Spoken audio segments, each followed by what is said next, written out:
The last couple of videos I've been using gun drills, or showing how to use gun drills a little bit, and I thought it might be interesting to show how I actually go about sharpening a gun drill. The reason I like to use gun drills a lot is because I can resharpen them very easily, and it's a very reliable drilling system or method for drilling deep holes into almost any kind of material that'll drill.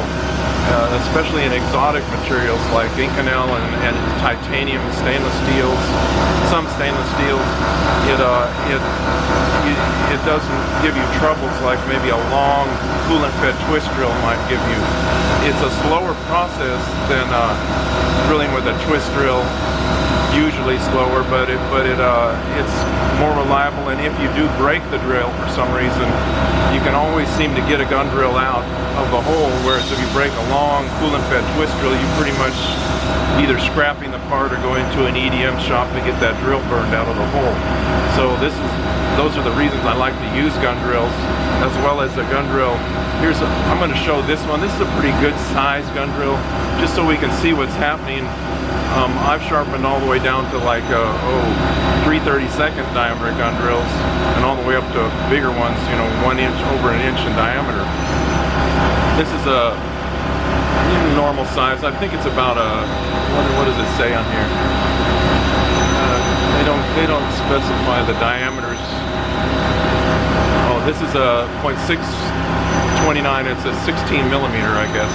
630 thousandths diameter gun drill, and it's a little bit dull. I don't know if you can see that tip of it. If I get the camera to focus a little closer, maybe here.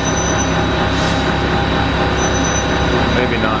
But I took a close-up picture of that, so I'll show it to you what the facets are and how we're going to do it on the sharpening deal that I use here, this little grinding thing. It's typically, this is an Accu-Finish Grinder.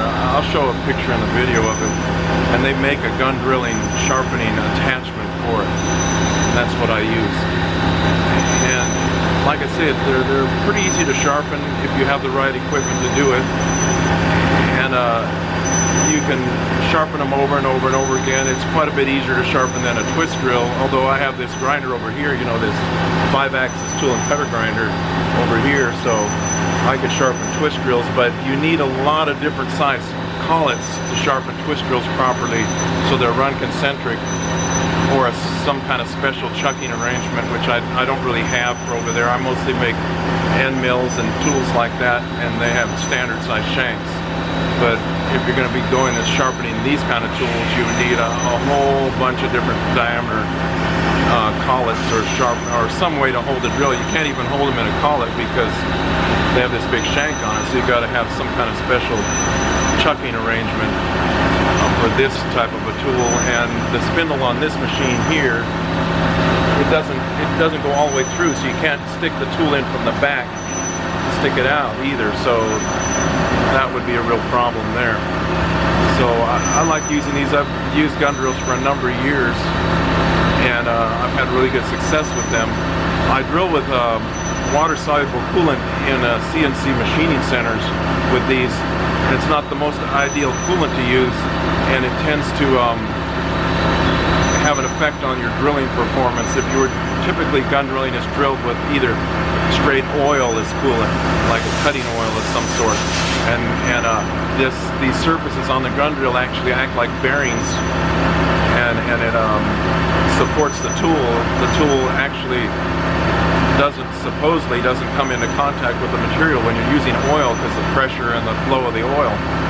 But so with the water soluble coolant, I got a real big drill I was drilling with here. I'll show you something.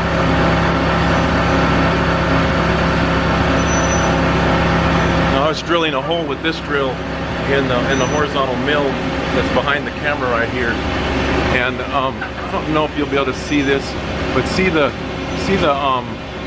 kind of like galling or erosion from the tip.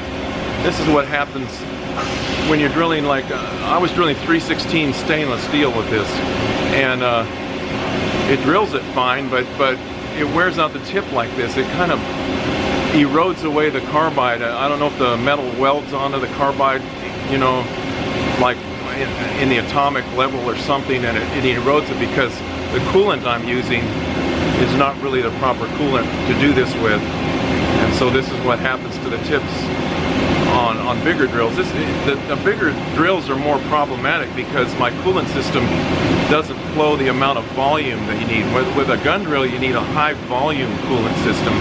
And if the drill gets real small, you know, maybe a 3/32 drill, you would need high pressure. But when a drill gets this big and this coolant hole is this big in diameter through it, you need a lot of volume coming out of there. And the high pressure system on my horizontal mill only puts out I don't know, maybe 5 or 6 gallons per minute or something like that flow rate, or gallons per minute. I don't know how they, but it's not high enough volume for this kind of drilling with this big of a tool, you know. But see, this drill is what, you know, it's a pretty long drill, and so this is the only way to reliably get this hole down this deep.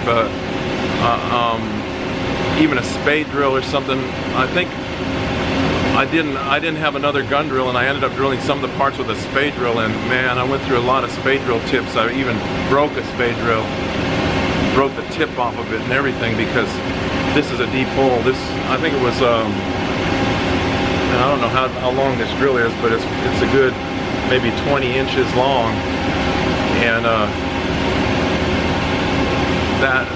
that was very difficult to do with a spade drill. It took a lot of time. This tool, you can just feed it right in.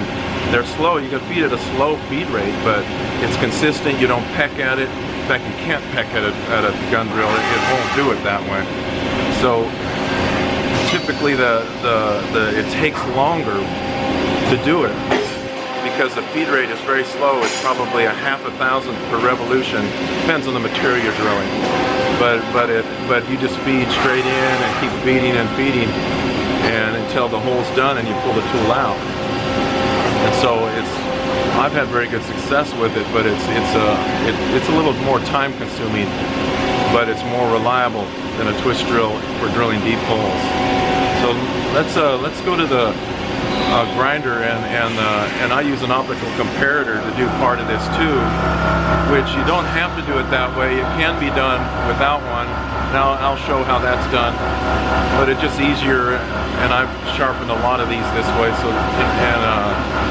it just gives you more accuracy and more finding the tip here, the point. This is the Accu-Finish Grinder that I use to sharpen gun drills with. This is an attachment that they actually make and you can buy to go on this Accu-Finish Series 2 grinder. It's more like a lapping machine. This runs at a very slow speed. See how, I mean, I can literally touch the grinding wheel. It's like a 600 grit diamond wheel, and you can change the direction of rotation with these buttons up here, depending on which way you want to rotate. This is an attachment they sell for it, specifically for sharpening gun drills here. So you screw this aluminum plate down to the table with this one screw, and there's a pin here that lines it up in the table, and there's angles, and you just set it on this 0 right here. You don't actually rotate this at all. You always just clamp it down and leave it there. And then this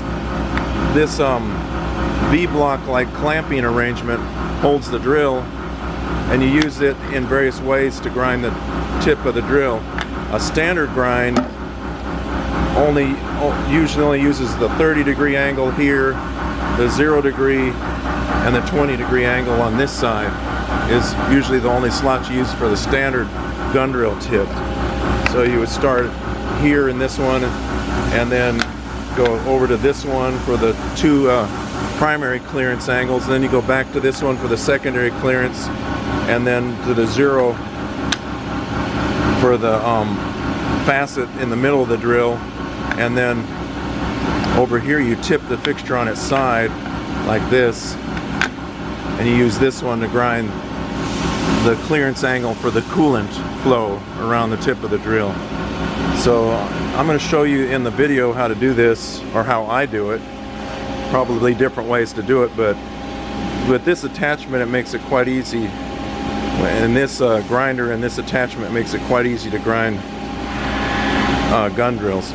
Here we're looking straight on to the tip of the drill. This is the order we're going to grind these clearance angles on the Accu-Finish machine. First we're going to grind the upper right primary clearance for the cutting edge, and then the left primary clearance, and then the secondary clearance underneath the first primary clearance, and then the facet right in the middle between the two clearance angles, and then there's the one up in the upper left hand of the picture, which is the angle just to let coolant come around the tip of the drill and force the shavings out through the flute of the drill. So I'm going to get to the grinder now, and we're going to show you how we go about doing this process. So when you put the drill in their attachment that holds it, first you got to back this off, because the drill's going to set in the V of this V block on this thing. You back this off and slide the drill in enough to get the drill in there. Okay, and then you're going to want to, this arrangement clamps the drill, so you got to tighten it down on there. You can make sure it's in the V and it's hitting against the flutes of the drill here and here. So typically what I do is I get that sort of close to adjust it, and I back it up until the tip of the carbide tip of the drill is just clear of the V slot, or the V in the V block, like this, and then I snug it down. So you make sure your drill's setting properly in the V on the shank of the drill, like this, just like you can see here. Start at the comparator, and I'm going to set the drill on the table like this in front of the lens here, and let me point this up towards the screen now. And what we're going to do is line this tool up in such a way that we can measure where the tip is. First we got to get a focus on it here, get it focused. Okay, there's a focus. I'm going to raise it up to the edge of the drill right here. Make sure this is, so we're on the edge of the drill, and we're going to zero our digital readout over here. Digital readouts over here, we're going to zero it in the y-axis. I don't care about the x, just the y.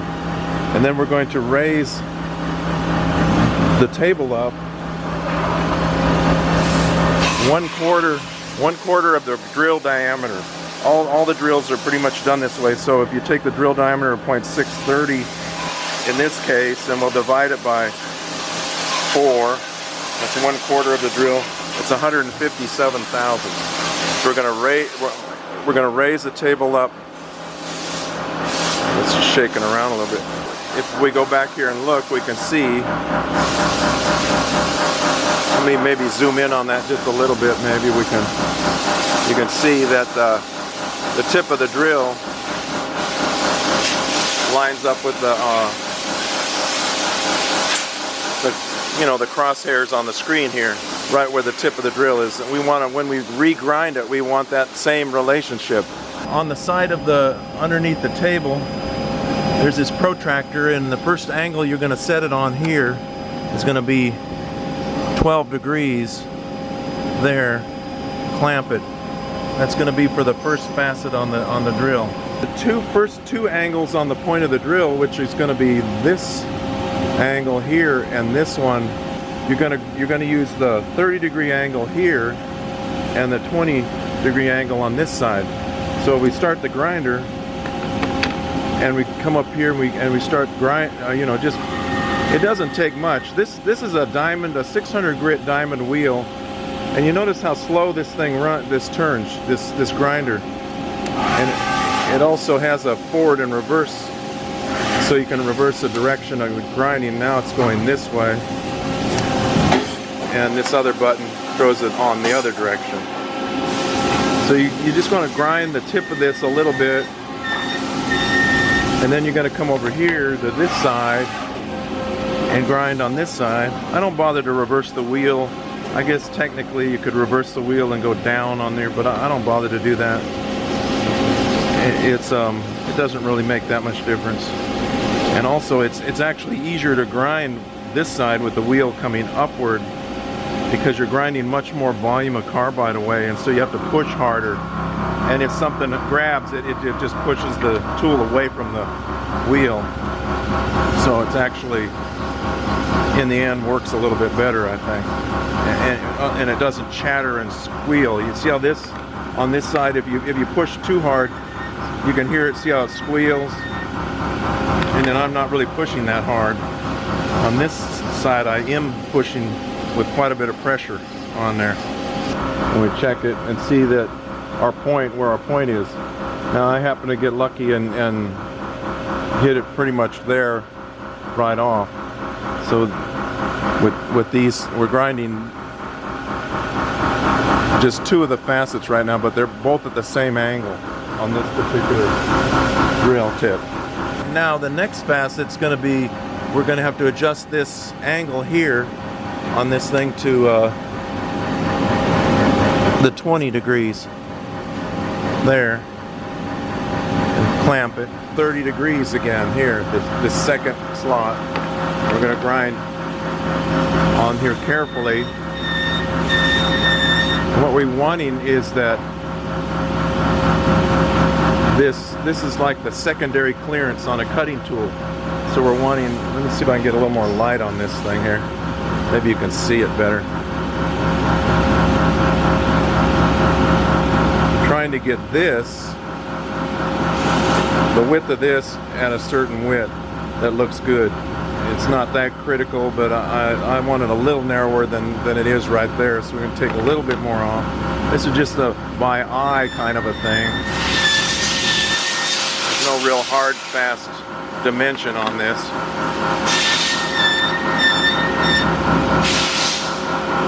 Something that looks about right for the size of drill you're doing. We're going to go all the way down, and then we're going to come here with the straight in 0 mark, and we're going to do this. You can see the focus on here, and this facet right here is what we're going to do. And what we want to do is bring the point of that up to this this line that's left by the secondary clearance right here. We want to bring it, it's almost there right now. I've taken very little off the tip of this drill, but we're going to just take a little bit more off of there to bring that point right up even with where this corner between the two angles of the first grind is. Like that. Looks about like that.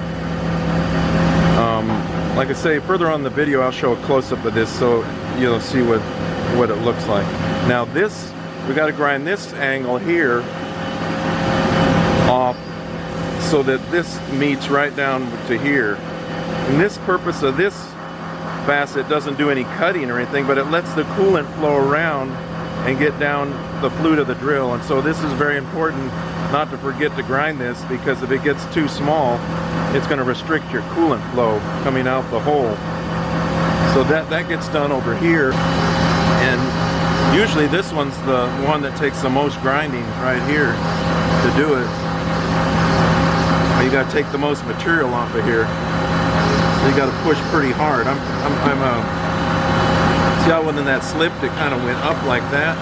That won't hurt anything, because this angle doesn't really do anything except provide coolant clearance.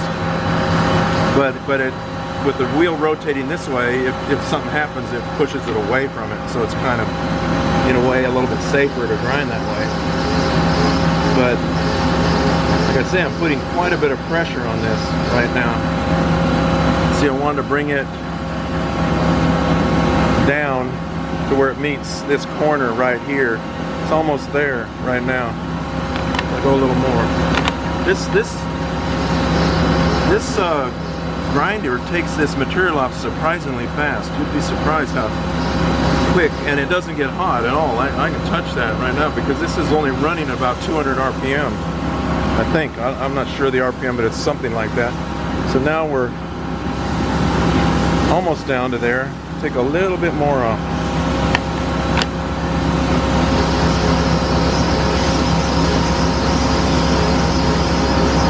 might not be able to hear it right now because the horizontal mill over here is running and making quite a bit of noise, cutting on some Inconel parts over there. These segment things that I make a lot of. A little bit more.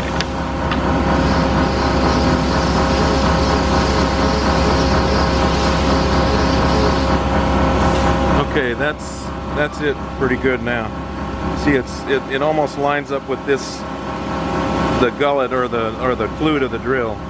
And like I say, this is just to let coolant flow around. When this is drilling in the part, there's going to be another V on the other side of the diameter, because this only drills on one side of the diameter. And the coolant has got to flow through there and come down the flute to push the shavings down the flute and out the hole. So that's all that we do on this fixture. So we take the drill out of here, and now we're going to see if I can do this with a camera here. We're going to put a little chamfer around the corner of the drill here, right here, just so when this is going down the hole, you don't have this sharp edge that's marring up the hole or causing problems. So you get it kind of at an angle to the grinder like this, and you just do it by hand. You want about, I don't know how to describe the size of this, but you just want to put break the corner up, just up to about right here. You don't want to get up into the cutting edge. You want to leave this sharp on the cutting edge, actually, that corner.